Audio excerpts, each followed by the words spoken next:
ඉතින් කොහොමද යාළුවනේ අයිබෝන් කියලා අදත් ඔයා පිළිගන්නවා IT.lk YouTube channel එකේ තවත් එක අලුත් වීඩියෝ එකකට. ඉතින් අද වීඩියෝ එකකින් ඔයාලට ගෙනල්ලා තියෙන්නේ ඔයාගේ කම්පියුටර් එකේ ඔයාගේ තියෙන මොකක් හරි වීඩියෝ ෆයිල් එකක් තව ෆෝමැට් එකකට කන්වර්ට් කරගන්න පුළුවන් software එකක් ගැන. ඉතින් මේ software එකේ වීඩියෝ ෆයිල්ස් වගේම ඔඩියෝ ෆයිල්ස් කන්වර්ට් කරගන්න, ඒ වගේම වීඩියෝ ෆයිල්ස් කම්ප්‍රෙස් කරගන්න, එහෙමත් නැත්නම් සයිස් එක අඩු කරගන්න පුළුවන්. software එක ඩවුන්ලෝඩ් කරන්න තියෙන්නේ මේ විදිහට ඔයා යන්න ඕනි Microsoft Store එකට. ඊට පස්සේ NVC කියලා සර්ච් කරන්න. software එකේ නම තමයි NVC free any video converter. ඉතින් මේ විදිහට software එක install කරලා open කරගන්න. open කරාට පස්සේ ඔයාලට මේ විදිහේ interface එක බලා ගන්න පුළුවන්. interface එකේ ඔයාලට තියෙනවා මේ company එකේ තියෙන apps ටික, ඒ කියන්නේ අනිත් apps ටික.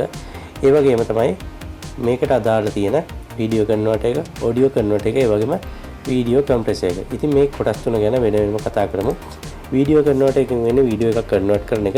ඒ කියන්නේ වීඩියෝ එකක් MP4 වෙන්න පුළුවන්, AVI වෙන්න පුළුවන්, ඒ වගේම MOV වෙන්න පුළුවන්. ඒ වගේ එක එක ෆෝමැට් වලින් තියෙනවා. ඉතින් මේකෙදි අපිට මොකක් හරි ෆිල්ම් එකක් හරි මොකක් හරි ඩවුන්ලෝඩ් කරගත්තන් පස්සේ ඒක සමහර ප්ලේයර්ස් වල ප්ලේ වෙන්න නැති වෙන්න පුළුවන්. ඒකට හේතුව ඒ වීඩියෝ එකේ ෆෝමැට් එක.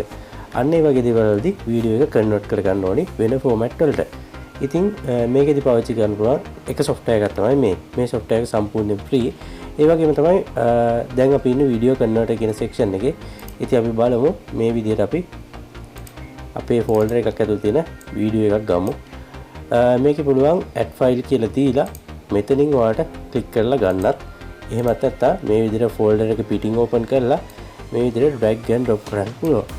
ඉතින් මේ විදිහට දාගත්තන් පස්සේ ඔයාලට මෙතන table එකක් පෙන්නනවා original සහ convert to කියලා. original කියන්නේ සාමාන්‍ය වගේ දැන් තියෙන විදිහ. ඒකේ format එක MP4 කියලා පෙන්නනවා, size එක, length එක, resolution එක පෙන්නනවා. ඉතින් convert to කියලා අපිට convert කරන්න ඕන එක තමයි මෙතනින් පෙන්නන්නේ. ඉතින් අපිට ඒක මේ settings mark එක click කරලා convert කරගන්න ඕනේ format එක තෝරන්න පුළුවන්. ඉතින් මෙන්න දැන් තියෙනවා මෙතන MP4, MOV, MKV, AVI වගේ format. ඉතින් මම MKV කියලා select කරලා මෙතන තියෙනවා resolution එක match source කියලා දුන්නොත් ඔයාගේ තියෙන resolution එකේම format එක වෙනස් කරලා තමයි එන්නේ. නැත්තම් ඔයාලට පුළුවන් මෙතන 4K ද HD ද 720p ද කියලා දාගන්න. ඉතින් මම 720p කියලා දාගත්තා.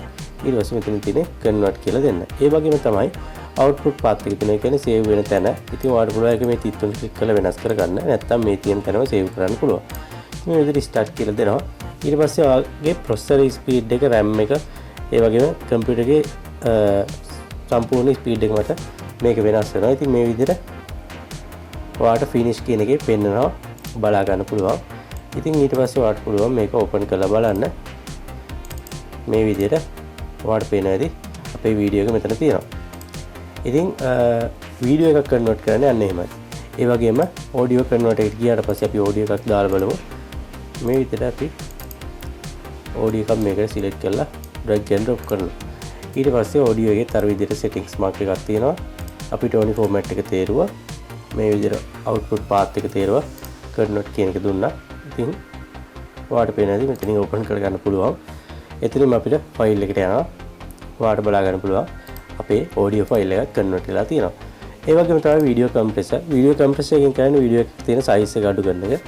ඒ වගේම මෙතන compress rate එක තියෙනවා. ඉතින් අපිට පුළුවන් මේක 100 කීයක් පොඩි වෙන්න ඕනද කියන්නේ වීඩියෝ එක තියෙන 1GB න 170ක් පොඩි වෙලා ඒ size එකට වීඩියෝ එක හැදෙනවා. ඉතින් මේ විදිහට අපි බලමු වීඩියෝ එකක් දාලා. මේ විදිහට මම MB 5ක වීඩියෝ එකක් දානවා. වීඩියෝ එක size එක වලට පේනවා MB 5.3.5.